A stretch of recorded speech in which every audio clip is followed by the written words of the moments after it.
Hello and welcome to another episode of The Other Side of Sales. I am Ashleigh Early. And I'm Kasey Jones. And today I am so thrilled. I'm really excited. I'm tickled pink because we've got Bernadette McClelland with us. She is the CEO of Three Red Folders, and she has the distinguished pleasure, for us at least, of being our first international guest because Bernadette is doing this interview from the future because she's in Australia, and I think that's just so cool. I am, and I can tell you that Friday morning is slightly overcast, but the sun did come up. Hey, right now that is something. That is something. So, Bernadette, I kind of found you through this video series I did with Vanilla Soft for Women's History Month. It was so delightful chatting with you. I basically stalked you and said, please come on my podcast too, because I want to talk to you some more because this has been so much fun. And I think it'd be great just to start kind of by introducing yourself to our listeners. Just tell them a little bit about yourself if they haven't, if they're not very familiar with you yet.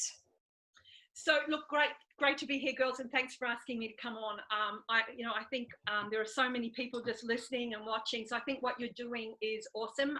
It's just another resource for everybody, and a pretty good one at that as well. So yes, I'm here in Melbourne, Australia. I originally come from the land of the long white cloud, which is New Zealand. Came across when I was at the ripe old age of 18 on a working holiday and never went back. So what I do now is I've had a couple of decades in corporate working in sales roles for companies like Xerox and Kodak and Computer Associates. So I kind of decided about 20 years ago to walk away from that and to try my hand at working by myself. And it lasted 2 years. It lasted 2 years because limiting beliefs got in the way, and doing what I'm doing now, I didn't think I had what it took. And so I went back to a job, and life takes its turns, and I was put in a situation where it caused me to reflect about 10 years ago, to reflect on what I might have done differently if I had the opportunity. And what I would have done differently was to have stuck it out in the world of entrepreneurialism. And so 10 years ago, I decided to get back in the game and focus my business on the lane of sales performance, but from the angle of psychology, science, and strategy. So my business, Three Red Folders, we work with growth-focused CEOs. So it's very important that whoever it is we work with has a growth focus. Because that way they are focused on their team and they're focused on their people, and they realize that their people are their biggest assets, and that of course look after them, and that's where their business growth is going to come from. So that's what we do, and we've got some wonderful clients out there. Separate to that, I also love to speak. And so from the conference, speaking on main stages and breakouts. And so where I focus my message there is on finding your brave. And for each of us to find our brave, and whether that's in relationships, whether it's in business, whether it's in sales, whatever it is. And it's that journey toward absolute certainty. So I'm in the middle of writing my book, and my book is called Finding Your Brave, A Journey Toward Absolute Certainty. And I started it before this disruption that the world is going through. So talk about timing. Perfect. So that's what I do from my business side. On the home front, I have been married to an amazing man for 29 years, Tim. He is a sales manager, so he's in sales as well. I have two amazing kids. Danielle's 34, and she's in sales. And my son, Matt, is 26, and he is in the SaaS space in sales. So you can imagine our conversations over dinner. So, family is number one to me. So and you've built a you built like a sales legacy family, which is kind of amazing. You don't hear that often, which is so cool. And I loved what you were just talking about that you got vulnerable here, and you shared that the first time you tried this entrepreneurship thing, you didn't feel like you had what it took, and you had to take a pause. And it's interesting. I just finished the book, The Hard Thing About Hard Things by Ben Horowitz of Andreessen Horowitz. It's a great book, but one of the things he talks about is, he gets very frustrated, or he sort of rolls his eyes when a successful CEO, when they ask, oh, what's the secret to your success? And they talk about tactics they did or accomplishments they had. And he said, anyone that really knows and anyone that I really respect, their response is, I didn't quit. Because it is damn hard, and you want to quit a million times. And I think it's right now during this pandemic, I think there's a lot of people that are also dealing with that of this is too much and it's too challenging, and this ain't for me anymore. Yeah, and I think it's going to be a moment. Look, I think there's people going through a lot of pain at the moment, and rightly so, because of what's happening. They're losing their jobs, their businesses are falling over. Relationships at home, there will be so many households that their whole environment inside their house is stressed purely because, staying at home and kids screaming and, trying to juggle jobs and that in itself is crazy. We're not designed to be in solitary confinement. We know from, the prison system, the worst thing that you can do to somebody in jail is to put them in solitary confinement. So, here we all are. And my cousin, lives up north of Sydney, and her and her husband float between Australia and New Zealand. And he's currently in New Zealand. She's in Australia. So there's a travel ban on. God. So she's on her own. And so, it's just this whole disruption. But there is light at the end of the tunnel, and it's like anything. It's like any story. It has a beginning, a middle, and an end. And we've got the beginning of this virus. There will be the end of this virus, and whatever happens in the middle, we can only be responsible. We can only control what we're doing in the middle. And I think that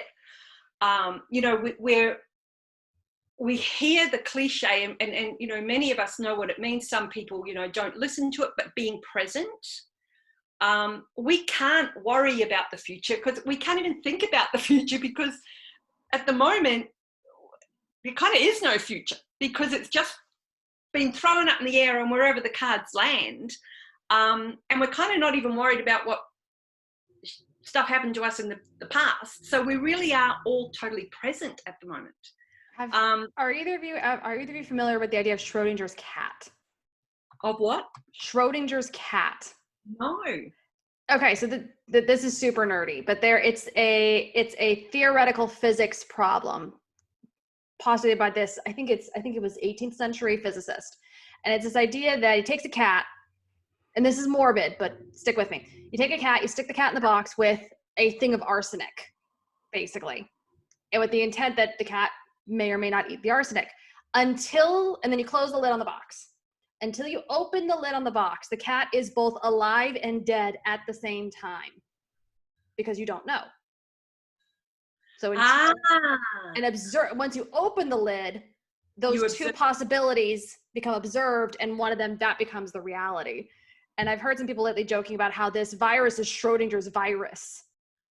And so everyone has it, and no one has it at the exact same time. And so everyone has to behave like they have it to prevent everyone getting it. So it's this weird thing, but it's that same idea of like, there is no past, there is no future. Yeah. Just right now. And that is a really hard thing to do, especially, I feel like, especially for sales professionals, where our whole lives is centered around predicting the future. Correct. That's what forecasting is. Exactly. Yeah, that's really cool. I really, really like that, that analogy. It makes sense too. Yeah. It's Yeah. So dark particle physics jokes. Yay.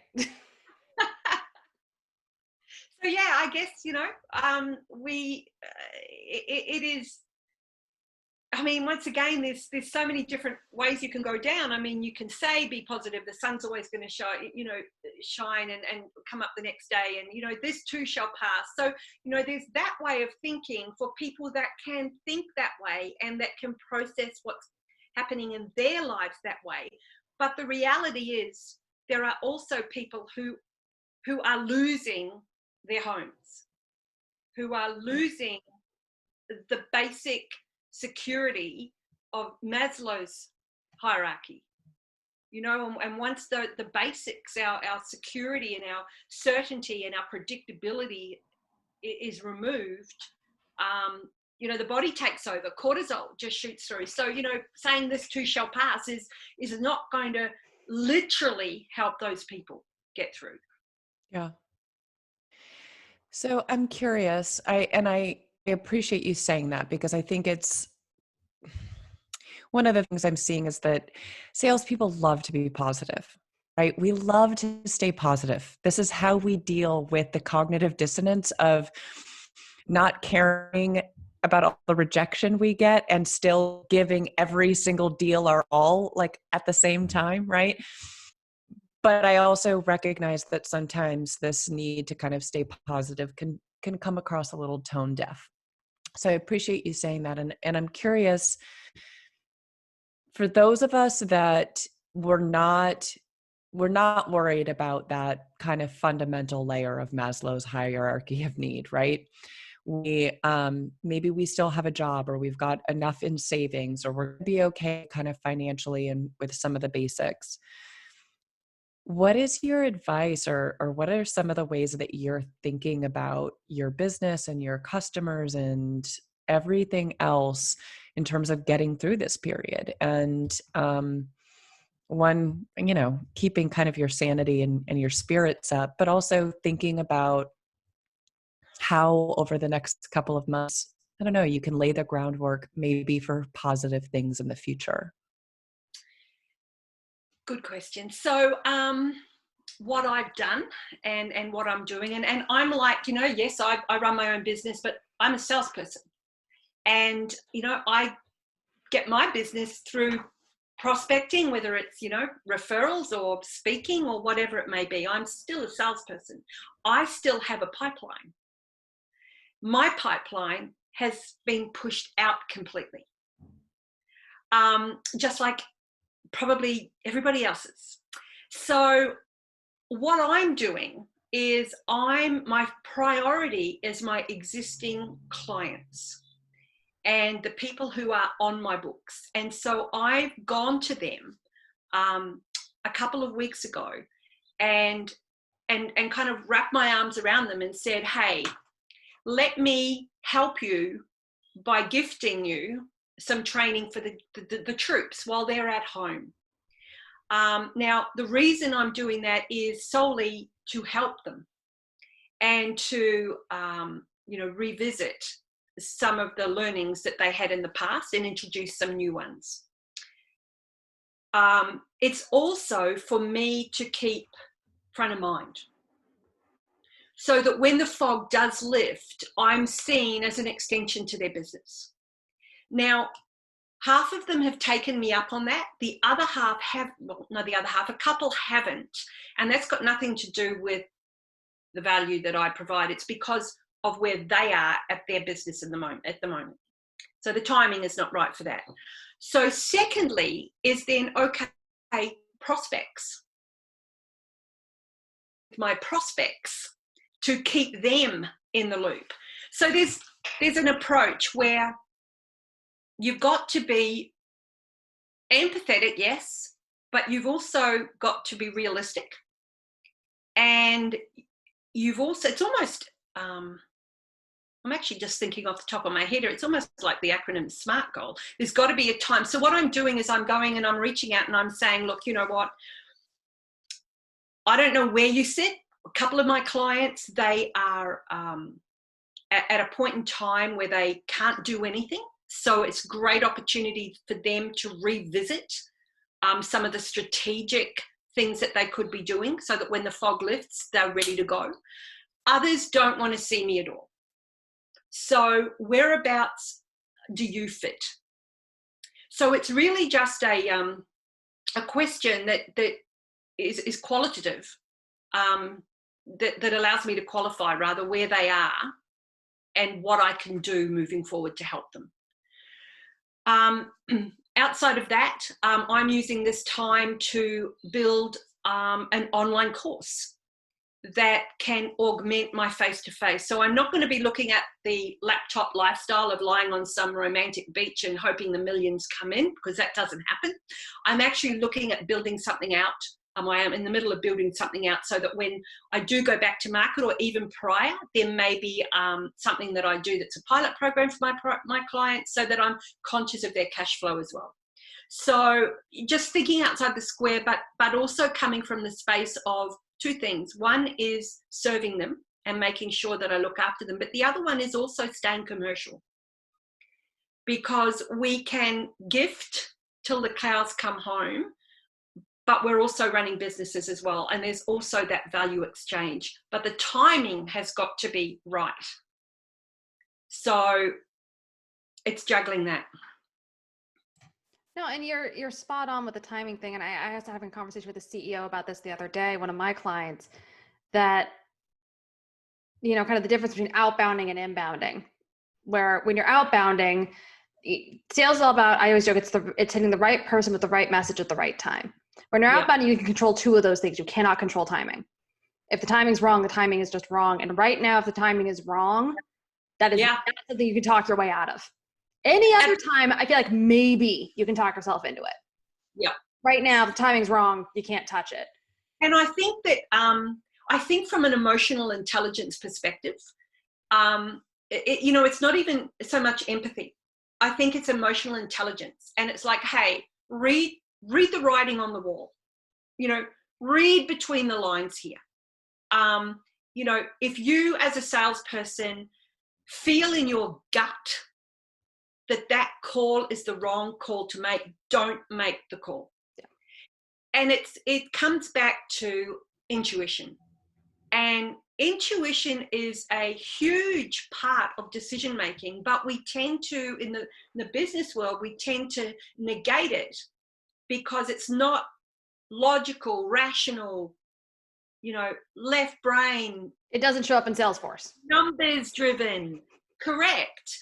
But if you play the long game and if you play it right, you'll get 100% of the business when the time is right. So you mentioned kind of EQ there. I'm kind of curious because something I've noticed, and especially now is popping up, is the difference between emotional intelligence, reading the writing on the wall, and coming from a place of fear. I have a client who is in the medical space. They are calling medical practices all day, every day. They actually did not have a bad March. And I and the CEO, we were both convinced they were going to have a bad March. We were ready for things to be really slow. It wasn't. But working with the reps, it was getting over that, kind of working with them by getting over the fear that they would be calling at the wrong time. We realized it wasn't an EQ problem, it was a fear problem, and those can feel very similar. So I'm curious, like, how do you tell what's fear and what's emotional intelligence? So from my perspective, if they're calling, like in this particular instance, are their clients closing down? This is a medical billing company. So basically their clients are like the business side of medicine, which is, I know, completely foreign to an Aussie. And that's a whole other discussion for whether or not that's the right system overall, but they're the business side of medicine here in the States. So some of them are still billing patients, some of them aren't, but pretty much everyone has shifted from in office to, if they're still working, they're working from home. Okay. So I'm just thinking what I would do there. I mean, that's a question based to the reps. So it would be, okay, so what is it that you believe is the current scenario for your particular client? And they would give me some kind of an answer. So if it's, so let's just play this out for a sec. So if I was to say to you, okay, what is the what is the current situation of your client? They're freaking out about COVID. Maybe the practice is shut down, but I mean, they're freaking out. Okay, who is they? I'd assume everyone is freaking out in the practice. So you're making a huge assumption that everyone's freaking out. So let's just kind of bring it down. Who in particular is freaking out?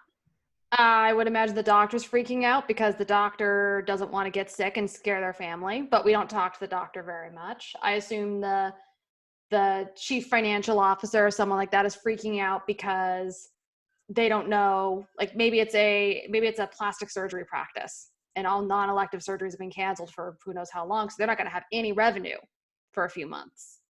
Okay, so you've imagined and you've assumed. So they're the two words that you use. So what do you know to be fact? They picked up the phone. So why don't you let them tell you? Why don't you let that particular doctor or nurse tell you where they're at? Yeah. No, and I think that's the nail on the head is with prospecting today. That's kind of the crux of kind of the general consensus is you can still call, you can still prospect, but you have to start with that check-in, that are you okay? Yeah, absolutely. And this is where it gets and so what I mean, I led you down a little path there, but what I was trying to prove there was that we make so many stories up in our head as to what we assume or imagine is happening on the other end of the phone. It's got nothing to do with COVID either. It's in everyday life. And so we make all these generalizations, but when you can, say, okay, is that a fact? How do you know that is true? Who told you that? Who is the best person to tell you or to confirm your assumption? Let's make the call. And then it's a case, okay, what is really stopping you from making the call? You think that's the problem? What's the real problem? Yeah. And this is where, as salespeople, we come to the table with our own filters. And, we've got these huge assumptions. And let me give you a story. So I was at Xerox, and this is a number of years ago now, and I had an account that was on my books, and it was called the Williamstown Dockyards. Now that is on the other side of the city. It's where all the docking, shipping containers. And I had one little existing printer that was so old, and I never even visited them. Right? My assumption was that it was this dirty, dusty little printer stuck in some little tin shed with guys wearing hard hats, and I'm not going over to the industrial shipbuilding side of town. One day, I fled the office for whatever reason. It was a lovely sunny day. I went over the bridge. I thought, what the heck, I'm just going on the other side. There was water there. I thought, while I'm here, I might just drive past. There was a 5-story building. And I looked at it and I thought, this building had the name Amicon. And I'm like, oh, what's that? It's another word for the Williamstown Dockyards shipbuilding. So what happened and what eventuated from that, and I had this account for 18 months and had never visited it. I ended up winning a deal for 35 Xerox copiers. Now, what I'm saying there, the reason why I'm sharing that story is because as salespeople, we make so many assumptions. And what we're not doing is we're not going deeper. And that's the same with questions. It's the same with cold calls. It's the same with inbound. It's the same with outbound, whatever, is we come to the table with so many assumptions, especially in this environment we're in today. We are making so many assumptions that businesses are closed. There are businesses out there. My husband's upstairs. He has not stopped. There are businesses out there that are hiring salespeople. And you won't know that unless you ask the questions. And the only way to get that data is by picking up the phone or by asking the right questions. So thank you for allowing me to do that, Ashleigh. I love this. I think this is some serious knowledge bombs you're dropping for our audience right now. You see why I stole her? Valuable. so valuable all the time, but especially right now. But I'm curious, what are some of your sort of strategies for how you figure out what that right question is to ask? Okay, so let me ask you. Your turn. Okay, Yeah. but it comes back to, what would you want to know? Like, we all need to come to the table with some kind of, or go to a call, or go to a, have a conversation. There needs to be an outcome. So what is it that we specifically want to know when we make contact with somebody? Like, give me an example. Usually I mean, I think most of the time we want to know if they have a need, right? Like, how do they have a need for the solution that we have? Do they have a problem that they're actually facing? And I think we also want to know, how are they trying to solve that problem today? But so that we can then position why our way to solve it is way better. I think we can often get stuck in the habit of sort of asking questions in the same like routine way. It like sort of doesn't get us to the meat of it. So I'm trying to think of a good example. Okay, so I'll give you an example. I'm working with a company right now. They're a community, and they do conferences. That's not happening. So they're switching to a sponsored webinar and sponsored content model, right? So, and I'm helping them sell this. I'm helping them execute on the whole. So, I've had multiple conversations right now with companies that were sponsoring this conference and trying to gauge how business is going right now, and would be interested in kind of doing a little bit of a pivot and doing something that is digital and is, frankly, I think in a lot of ways going to add more value than sponsoring a conference, because it's a webinar where they're the only ones and all the rest of it. But then figuring out sort of, how do I build the right value so they are willing to take a little bit of a risk because this is a new program? So what is the most important thing to them right now? So the one conversation I had today, their most important thing is they actually launched their product, I think it was 8 days ago. Not great timing.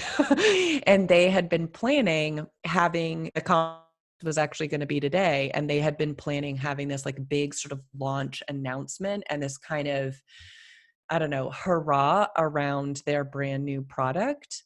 And so their biggest challenge right now is, how do we make up for this in this climate? How do we create some buzz and get some people knowing who the heck we are when we've launched during one of the most kind of difficult times personally and professionally? And when everyone's flooding the market with digital content. Yeah. So if that doesn't happen for them, then what happens? Well, I think that's a very good question. And I think that is one that I wish that I'd asked. Because I think the big thing for them is like, I don't know that they've even thought through that, because they'd had these plans, right? And so I hear you. I think asking that question would be that aha moment of like, oh God, we don't really know. Okay. So let me just share something here. So that they will be asking themselves that question, but it will be 3:00 in the morning. Oh yeah. That's a very good point. That's the 3:00 in the morning conversation they have. Yeah. So, and for your listeners, actually, I'm getting so engrossed with you, I'm forgetting that there's people listening. The two coaches are sitting here like, oh, we're getting coached. This is great. Yeah, it's so great. So when we, as salespeople, we're taught to look for the problem. And and I hate that term, what keeps you up at night? Like I really, we cannot ask that question, you know, but it's really important to, you know, to not go to the table, or not go to the table with what we do. Okay. And so we know, and most of us have been taught that we need to find out what challenges our clients have. And then what tends to happen is they will tell us the challenges. So for you, in this case, the challenges, everything's just been thrown up in the air, and they were supposed to launch and now it's not. So that's a challenge. What we all need to do is to realize that there is a story behind a story, or there is a problem behind a problem. And from a psychological perspective, when we ask our question, we're given, like if you can imagine our head is like a lid, we're given the answer from the top of the head. What we need to do is we need to go deeper, and we need to ask a couple of questions to really get to the heart of what that challenge means. So if we say the buyer or the client or the prospect says, look, yeah, this is my challenge, is that, you know, my salespeople aren't selling, or the timing's blowing out and our launch is, you know, stuffed, whatever. We will then grab that and we will run down the rabbit hole with our solution. Yep. What we've got to do is we've got to discipline ourselves to be able to say, okay, Kasey, that's a problem. Tell me, if that doesn't happen, then what happens? Yeah. And that's it. That's in computer talk. There's a and I'm not a computer geek, but there's a formula. If X happens, then Y happens. And so we've got to remember that for our sales conversations. Okay, Mr. Prospect, you know, if that doesn't happen, then what happens? If that happens, then what doesn't happen? And so what we're doing is we're finding out the problem behind the problem. So, you know, if your sales people don't make budget, then what happens? Well, I lose my business. So we're creating leverage there as well. Yeah. Does that help? Oh, so much. I mean, this is incredible. This is so, so helpful, because I know for me personally, that is the discipline that I lack the most when it comes to sales, is slowing down and taking the time to really dig deep.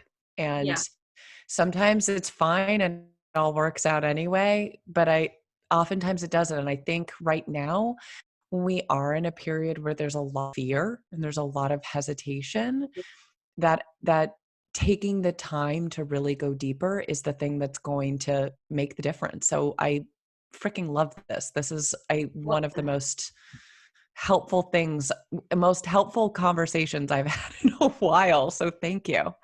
That's okay. And it's like, you know, if you are ringing people for appointments, you know, be respectful of not knowing what's going on in their world.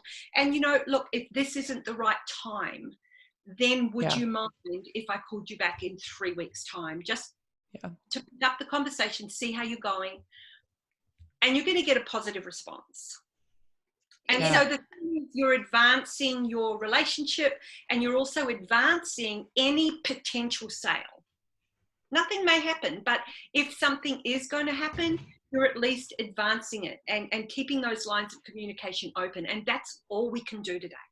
That's so true. And you're reminding me, I did not think I was lucky at the time, but in hindsight, I am so grateful for the experience of this. In the later part of my time as an SDR, I was working at a company called FireEye, which is a network security company, next generation network firewalls, fancy hard tech stuff. And this was back in 2013, I believe it was. And my patch was New York, Long Island. And in October or early November, I believe it was, of 2013, there was this little thing called Superstorm Sandy, which shut down my territory completely overnight. And I remember for weeks afterwards, I'm calling people because I still had to call because I'm in California, I'm fine. And it was like, hi, your house is underwater. At some point, I'd like to talk to you about network security, but just for today, are you guys okay? Yeah. Great. I'm going to call you back in a few months. Yeah. But what shocked me about that was in the moment, it was absolutely brutal. It was soul crushing. I was talking to 4 or 5 people a day who were telling me their houses were underwater or their just terrible, terrible things were happening to them. And they weren't telling me a lot and I wasn't prying, but just being human and being kind in that moment and backing off and going, I understand, here's what we do, but now's not the time. I'll call you back in a while. Don't even worry about remembering who I am. I'll call you back. Yeah. Yeah, absolutely. The best month in my career as a salesperson was March, 3 months later, because all of a sudden I start calling these people back and they remembered, you were the nice one. Yes. You were the one who was kind. You were the one who was empathetic. Okay, you've got 5 minutes. Yeah. And it's interesting. One of my clients, he, a couple of weeks ago when I've rang him to say, look, this is what I want to do. With the team, I want to run a free one. We're not actually working together. We've completed our 18 months project together. But I've gone back to him and I've said, look, this is a situation. He said, this is showing people up for who they are. Mm-hmm. And that was 2 weeks ago, early stages. But what I want to do is I want to pass a big message on to the salespeople out there who are also worrying about the fact that maybe their productivity or their results aren't where they should be because of it. And how do I keep myself safe? How do I keep myself safe so I'm not at the top of the list for potential redundancy or potential see you later? 100%. So, and I was telling this story the other day. When I was at Xerox, I had moved across interstate. And so the role I had moved into, I had taken the seat of the guy who became my manager. So he had raped and pillaged the territory, as you would do before you left it to become the manager. So I've come across and I went nearly a year without getting a deal. And the stress, because there was nothing for me to get. And I must admit, I was selling big ticket items, so that kind of shrunk the opportunity anyway. However, what I did is I was so transparent with my boss. I was letting him know at every opportunity where I'm at. I'm stuck here. I don't know what to do here. Can you come out with me here? Can you help me here? Give me some advice. All the way through, so that even though my numbers were almost non-existent, I wasn't under any threat because I was working. And then of course, once all that seeding and nurturing had gone through its paces, bang, I came out the other end and did really well. So so guys at home, it's like, stay transparent, even though you're not getting the results. Over communicate. Absolutely. Yeah. So I hope that it's helps. also kind of like nurturing your boss, right? Yeah. It's laying the groundwork for your boss so that they know that you're doing what you need to be doing. And it's kind of doing it in both directions. And we don't always recognize that the same things we do with our prospects and our customers, we can do in a ton of other ways. Like I love when sales development reps and like really strong prospectors recognize that they can use the exact same methodology to get the job. Yeah. Right? Put together a sales development cadence to the couple of bosses that you would love to hire you, right? And I think we often forget that we can apply all of the things that we know and that we've learned to be really, really great at sales. We can apply to be good employees, to be, good in good candidates, good in all of these other ways. And we forget that sometimes. Honestly, you can do that. You can even have fun with it. I hired someone a year or two ago who did that, but they did it while telling me exactly what they were doing. So like, they'd be like, look, did you notice the presumptive close here? Oh, did you notice I'm using a standardized cadence? I didn't actually write this email today. Like they telegraphed the whole way through what they were doing. So it wasn't just they were doing the skills, they were telling me what skills they were doing. And it was just like, I love you. I'm basically going to go to my boss and tell them to hire you without letting me do an interview. But and you know, another point too with middle management. So, you know, reps, if you're over communicating to your boss, keep in mind that he or she also is being held accountable by the powers that be here. So if they are able to go up and be able to say, you know, like, Kasey's doing this, and this. And Ashleigh's, she's amazing. She's coming to me all the time. She's working on this. She's doing it. Even though there's no results, that manager still has to report up. So you're right. It is a two-way thing. Hey, I'll say one last, like, this is one tip someone told me to do years ago. One of my managers told me, write weekly summaries to me that I can forward. There you go. Yeah. Changed how I did my weekly reporting to my manager, because A, kept it brief enough that they actually read it. Yeah. And B, maybe only once or twice a quarter, but that email gets forwarded to a regional director, to an RVP, to the CEO. And all of a sudden I'm getting a lovely message from senior management without having to do anything. Yeah. Nice. So that was a little thing I learned as a manager, was super useful. Cool. So, this has been, I think, one of the most, knowledge and lesson packed interviews we have ever done. We're going to have you come on regularly and be like, the official other side of sales coach, because this has been just like a ridiculous conversation. So while we sort of wrap things up, we always, like we mentioned, we always end things with our lightning round. So these are kind of more fun, a little sillier, some of them.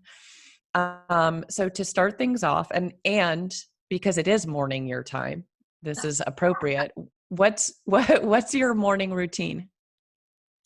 I go for a walk every morning in the dark. So and we've got daylight saving happening this weekend. So I'm I think it's going to be light night. I'm really, I just love walking my, 4 to 5 kilometers in the morning, even before the sun's coming up. And when I'm coming home, the sun's coming up. So I'm always posting my morning photos. So for me, I love that part, that moment in time. And I walked the Camino in Portugal and Spain back in October. So it kind of brings me back, grounds me. So yeah. And I get a lot of work done in the morning. So that for me, I'm at my most productive. I love that. I hadn't heard of walking the Camino until you mentioned it the last time we spoke, and I've looked it up. That is my new goal. Like everyone talks about doing that, like in the States, everyone talks about doing the Appalachian Trail or doing the Pacific Coast Highway or something. I'm doing the Camino in Spain. That is beautiful. That looks amazing. Did it by myself, no map, no laptop. I didn't even take my laptop, and a backpack of 4.5 kilos only. I lived in the same clothes. So you can do it. Amazing. That's incredible. Okay. Pick one person who's had a significant impact on your career. Jill Conrad.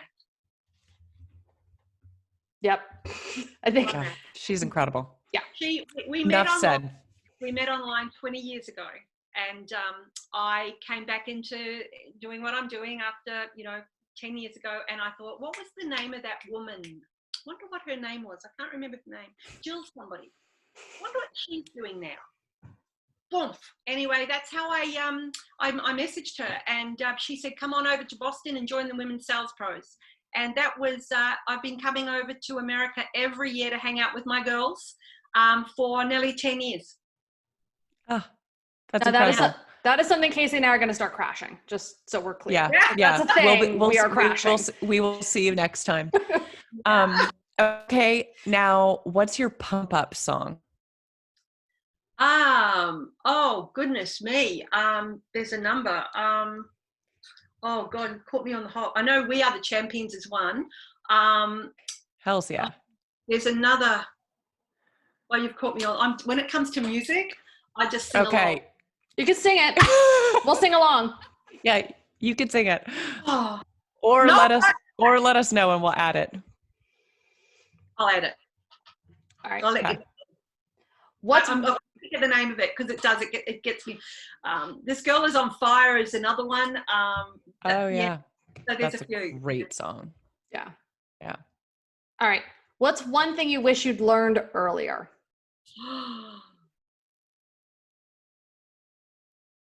One thing I wished I'd learned earlier, it's a personal thing, is that I've got what it takes. Yeah. I just wish I'd known that earlier.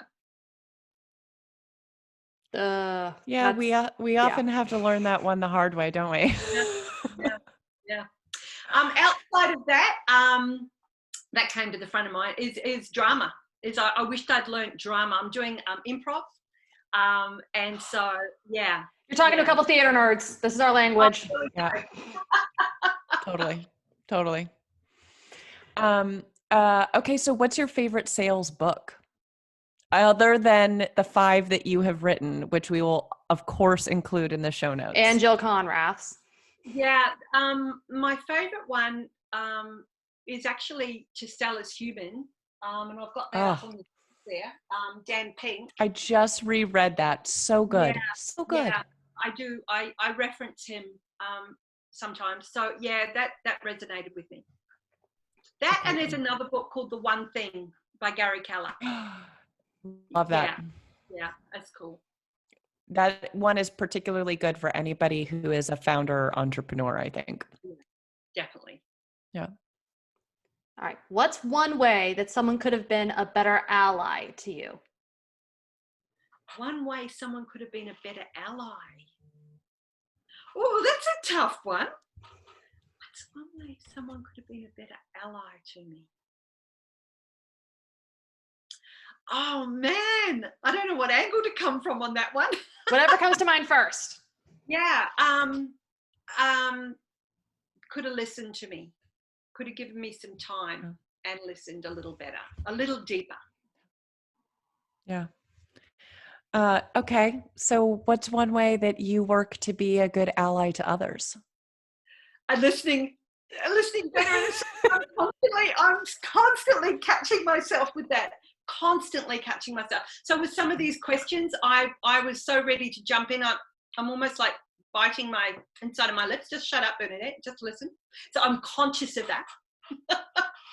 I think you and everyone else that we've spoken to, myself included, I'm constantly like, oh, I just jumped on somebody else's toes again. We like talking as salespeople, turns out. Yeah. All right. And last but certainly not least, I feel like I should pick up my wine for this one. What's your guilty pleasure after a particularly bad day? Yeah, I don't mind. I don't drink a lot. I don't drink a lot as in a lot. It's drink a lot, period, or drink a lot for an Aussie? But I do like to have partaken a nice glass of Pinot Noir. Yeah. All right, I'll have to send you some from Oregon since we're known for it. Mm-hmm. Really do. All right.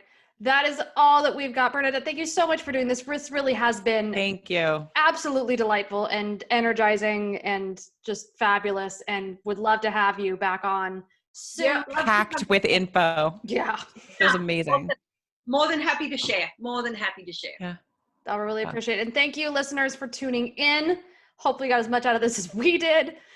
Don't forget to check the show notes for information on all of Bernadette's projects, links, and don't forget to connect with us on social, Twitter, LinkedIn, all those magical things, as well as our Bravado community, so you can jump in and actually engage with all of us. Especially right now, we're doing Tuesday roundtables in the afternoon and Thursday morning coffee. And last but not least, please don't forget to take the Other Side of Sales State of Sales survey. Link is on our website. You just look for it up at the top to tell us about what your experience is like as an actual sales rep in the world today. And with that, thank you for listening to another episode of The Other Side of Sales, and we will hear from you next time. Thank you.